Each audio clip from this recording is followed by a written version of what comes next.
Hello, a very good morning to you. Today is 13th November 2023. We are getting close to the end of the year. We come your way with another edition of the Agri News Review segment right here on AgriRiches TV. So if you're watching us on Facebook or on YouTube, kindly share the link so that everybody will be updated on news in the agriculture sector. So today we'll be reviewing some news stories, major stories cutting across the agriculture sector. And I have my guest right here with me in the studio. I'll be introducing him right after this short commercial break. We'll be taking stories from AgriRiches, Business Ghana, as well as My Joy Online. So stay tuned, we'll be right back.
So welcome back from a short break. This is still the Agri News Review segment right here on AgriRiches TV, and today we'll be analyzing the major stories in the agriculture sector. My guest is here, Gideon Ayete. He's an agricultural economist, also a research assistant at the University of Ghana. He joins me today to review some of the major stories in the agriculture sector. Gideon, welcome. Thank you very much.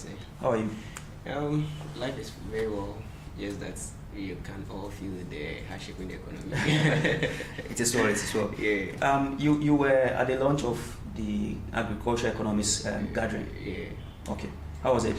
Yeah, it's very inspiring, and I think it's one of the platforms which need to be prioritized to push the agri agenda forward, the sustainability agenda, so that we can all empower our farmers and our research to be developed. Okay. So it was quite insightful. It was insightful and interesting as well. Exactly. Right. So today, viewers, we are going to be reviewing the major stories, and our first story is from AgriRiches news website. So you could, get some of the major stories when it comes to agriculture from AgriRiches. So, we'll be reviewing the AgriRiches website. The first story says that Ghana and the African Development Bank signed $102.59 million for economic recovery. Yes, so this was being signed by two parties. We have Ghana and then the African Development Bank. I hope this is being scrolled on the screen so you could also view what the story is about. So the first paragraph says, in a significant stride toward economic recovery, Ghana and the African Development Bank have formalized a $102.59 million USD protocol agreement for budgetary support. Now, what's the aim of this boost? Now, this financial boost is earmarked to fortify the government's fiscal consolidation and economic recovery program aimed at reinforcing recent fiscal consolidation and economic recovery reforms. So the Deputy Minister of Finance, that is Mrs. Abena Osei Asare, emphasized that the grant signified more than just financial assistance.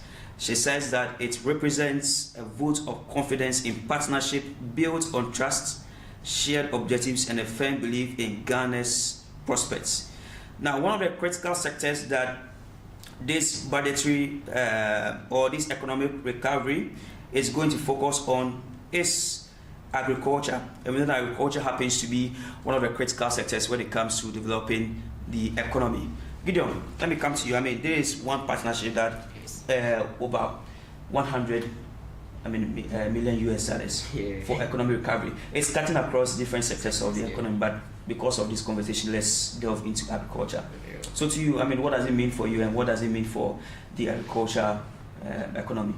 Yeah, so basically to me, I think this is very good and it is timely, because looking at the various situations in the economy, having a grant to such amount is going to boost the agriculture sector, not only the production aspect, but when we think about the infrastructure, because I'm aware that one of the sectors that is benefiting huge is the transport sector. So if our transportation systems are going to be very good compared to the olden days, and I think post-harvest handling will also be improved. So indirectly, it's affecting agriculture. It's also affecting agriculture, and also in a way. And also the grant will also see to it that our agricultural bank and development agencies here in Ghana will be able to support financially our actors in the agriculture value chains, not only in the production but across the whole value chain. So it's very timely and very, very essential. Okay. Yeah. All right. So I mean, you said it's very timely and very, very. It's coming at the right time. Yes. All right. So how does you read a story? Yeah. All right. So how does the government anticipate? I mean, when this economic recovery is being done, how is it going to impact we, the people? Yes. Or even we can also relate to agriculture. Yes. So one of the ways that is going to impact we, the people, we are all consumers in the country. Okay, so these grants are going to be disbursed into the agriculture sector. Our farmers are going to have the opportunity to expand their farms. Now, mind us that top commercial farms, when they benefit, they are able to expand their production. In doing so, they do that with labor. So in general, you may not be able to benefit directly if you are not employed, but your cousin somewhere is going to be employed, a Ghanaian somewhere is going to be employed. Now, when they expand their production, or when they are able to increase their productivity, food security issues and inflation rate in the which actually affects the consumption of agricultural produce in Ghana is going to be less.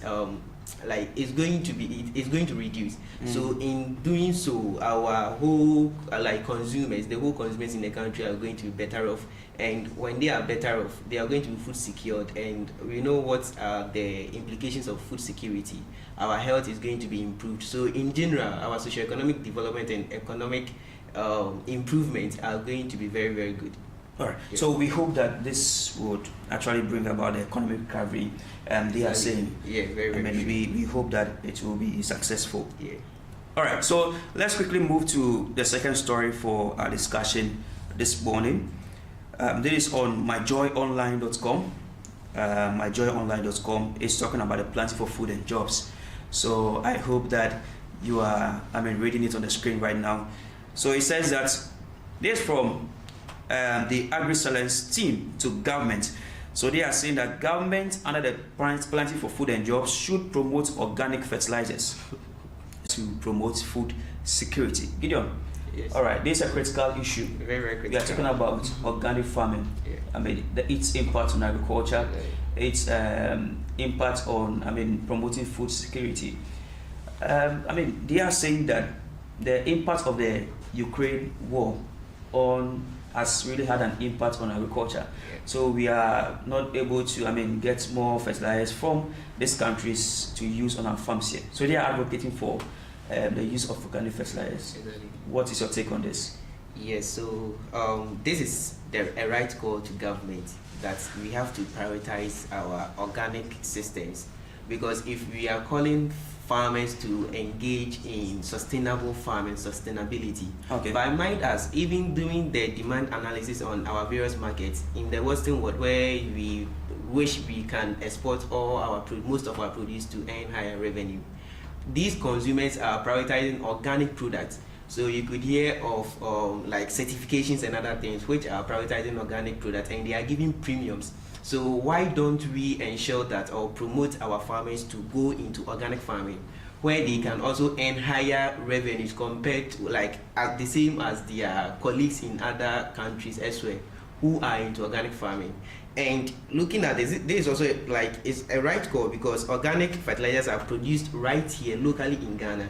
During the production, they employ local people. So if the government is really focused on the planning for food and jobs, to create jobs wouldn't only come from the growing of the crops, but we should look at the variety of activities that span the various chain, like the various points in the chain, right from fertilizer production here in Ghana. It employs youth, it creates jobs and everything. So why should we be focused on only the production? We should get the chemical fertilizers from elsewhere which are not readily available in the country. They are expensive. Our farmers cannot go into that. You give it to them as subsidized prices. That's right, you give it to them as subsidized prices. But these inorganic fertilizers have lasting impact on our soils. They are inorganic. Exactly. They causes like negative impact on our soils, leaching and everything. Now, when these organic fertilizers are used, they help improve the soil. Okay, they release their nutrients gradually, slowly. So if you use it this year, next year you will still have nutrients in the soil to what to grow, to use. Okay, so like it will reduce the excess use of fertilizers. Fertilizers are killing a lot of people. The traces of the chemicals which end up in our food, okay, is killing a lot of people. So it's a right call, because we are going to have sustainable systems here in Ghana if we should prioritize the organic fertilizers. We are going to expand the job creation in the phase 2 if we should have a look, or we should also focus on producing our fertilizers locally. And also we are also going to promote nutritious like good nutrition among our people, because if we are eating food which contain less of inorganic chemicals compared to the use of inorganic fertilizers, then I think this is a right call which the government should be willing to prioritize. Okay. I mean, so you are opting for the fact that we should go in for more organic farming. Exactly, okay. More organic farming. All right. But do you think that, I mean, we should neglect inorganic? I mean, actually, we should just neglect 100%. Do you think that our system in Ghana could be able to supply all these farmers with organic fertilizers that we need for the phase 2? I don't think eradicating the inorganic fertilizer from the system would help us, because it has to be a gradual process. If we are going to ban the use of inorganic fertilizers, let's ask ourselves how many companies here in Ghana are able to produce local fertilizers, yes, like local organic fertilizers in large quantities. Okay, so it should be a mix. Okay, it should be a mix. The core isn't to ban the use of inorganic fertilizers or to eradicate the use of inorganic fertilizers, but we should prioritize the local organic fertilizers, because if you are giving the companies subsidies that, or you are reducing their taxes, they are able to produce more for the people. When the people use and test it, when they try and test it and they see that it's working, they will demand more.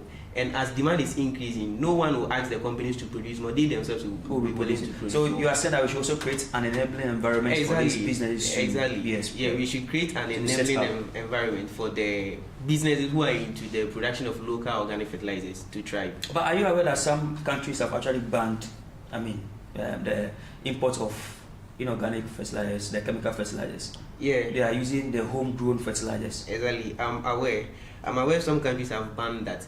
But their systems may support that. But here in Ghana, we don't see that. There are a lot of gaps in the system which has to be filled.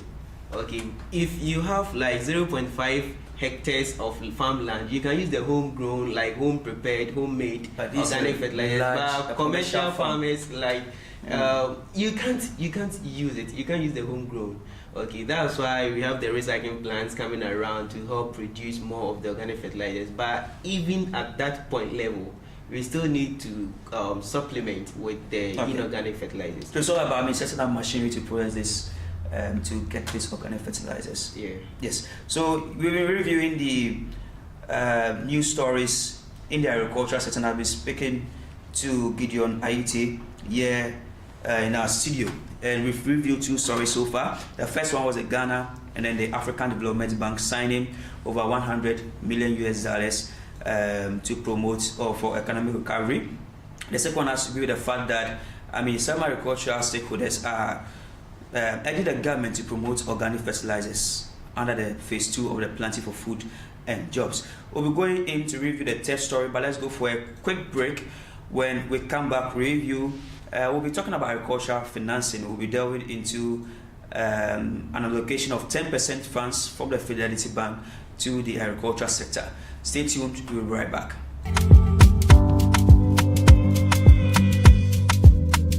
Welcome to the TIA's office. Come on in and let's embark on an exciting journey together. We are excited to develop the West African sub-region's agricultural sector with 3 key amazing services: the financial support, technical support, and offtake support. Join us as we showcase our diverse teams, share our values of network, and give you a sneak peek into the exciting projects we are working on.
Alright, so thanks for staying with us on AgriRiches TV. So we are going to the third story.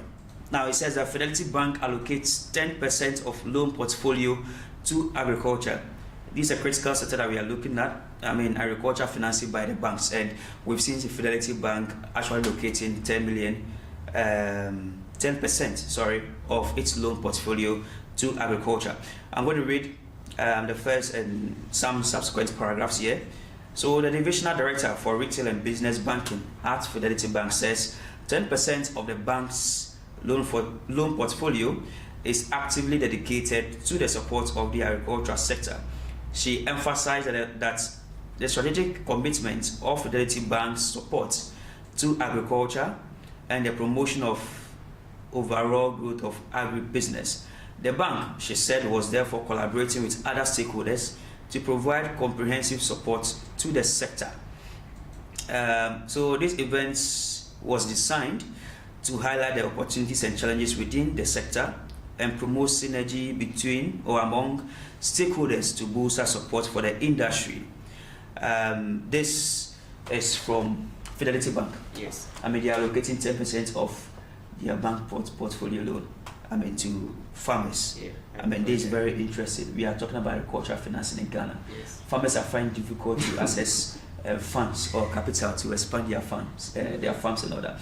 So even going to exports has been one major problem. Even to process crops has been a major problem for some farmers. So to you, how does this agriculture loan facility that has been provided by the Fidelity Bank bridge the gap in this sector? Exactly. So kudos to Fidelity Bank for allocating 10% of their loan portfolio into agriculture, because over the years the agriculture sector have been classified to be one of the sectors which has a lot of risk, and there is no two ways about that.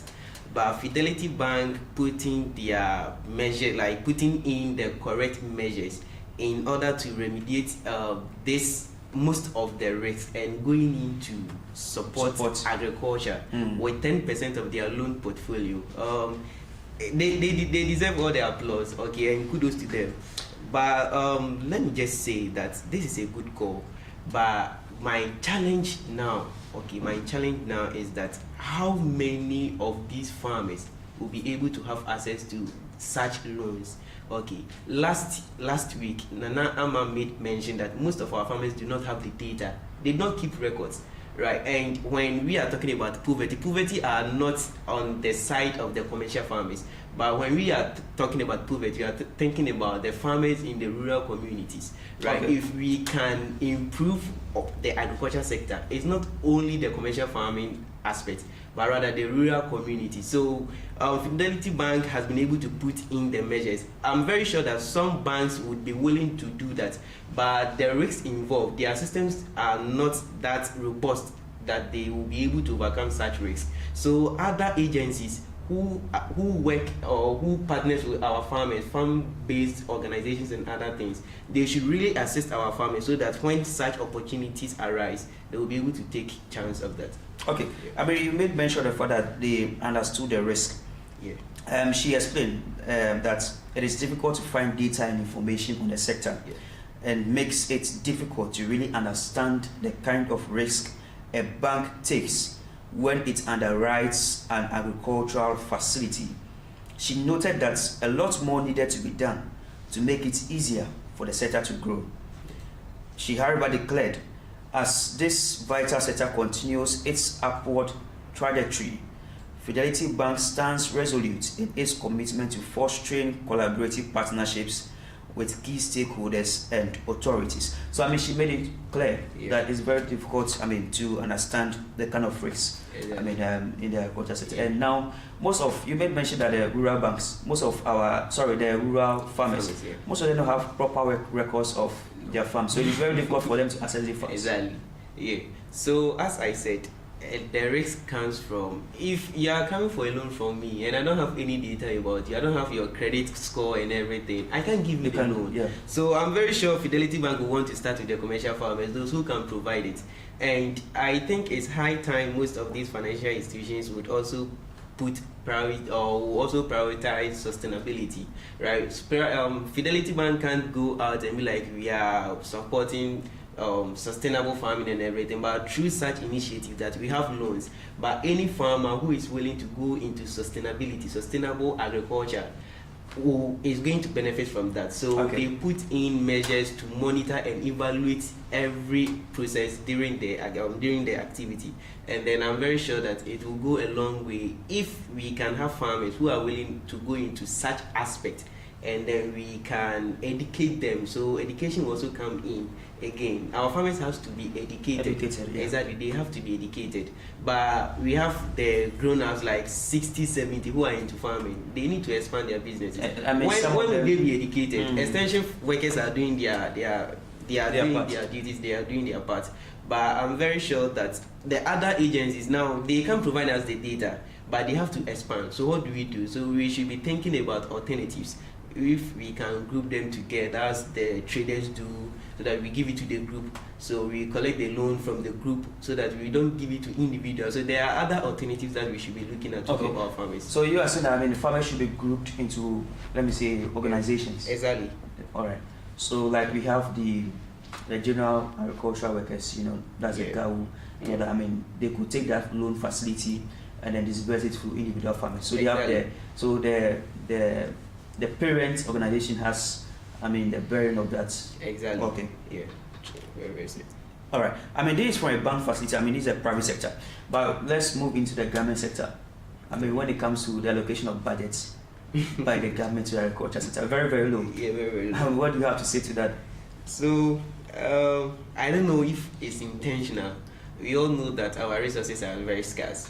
But if agriculture is indeed the backbone of our economy, then we should play much priority on agriculture compared to like the same as other sectors. Okay, because without food, without meat on your food, you can't eat. Without the vegetables, without everything, our farmers need a better life. Okay, elsewhere, just you seeing your dad being a farmer can motivate you to go into farming, but the case is different from Ghana, right? So our farmers need a better life. Their social well-being has to be improved. So I don't know, we all, like, I accept the fact that our resources are very scarce, but we are able to allocate higher budget portions to other sectors. What about the agriculture sector? So I think it's sacrifice. The states should be willing to sacrifice most of our resources into agriculture, because agriculture has a lot of untapped potentials, as we've all agreed to. Okay. Yeah. I mean, finally, before we go, let's touch on the Agra. I mean, in Nigeria, it's an international news. Yes. I mean, bringing in a new extension model. So if you can touch on that. Yeah. So Agra in Nigeria has introduced a new model for extension system where they are able to reach majority of farmers. Okay. So that is the community-based advisory system, right? So it's more private sector driven, right? Because what is different with the private sector? Private sector, there is good monitoring and evaluation.